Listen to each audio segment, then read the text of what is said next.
Hey guys, how's it going? My name is Adam. Today I'm going to show you how to recover an Instagram account if you forgot password. So first of all, go ahead to your App Store, Google Play, and what I'm going to do, I'm going to just type right here Instagram, and I'm going to double check if my Instagram app needs to be updated. If it does, just go ahead and do it, and if it doesn't, just move along to the next step.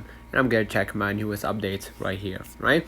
Now what I'm going to do, I'm going to just go back to my screen, go ahead to my browser, tap forgot your password on the login icon, and enter your Instagram username, phone number, and then tap send login link. If you previously linked your Instagram and Facebook accounts, you can reset your password using your Facebook account by tapping reset using Facebook, right? Or you can use one of those methods of sending a verification code to your email, or verification code to your phone number, and you can use like Facebook to actually reset your password. So basically that's it. Let me know in the comments if this video helped you. Don't forget to like and subscribe. Don't forget to follow us on social media, and we will definitely see you in the next one.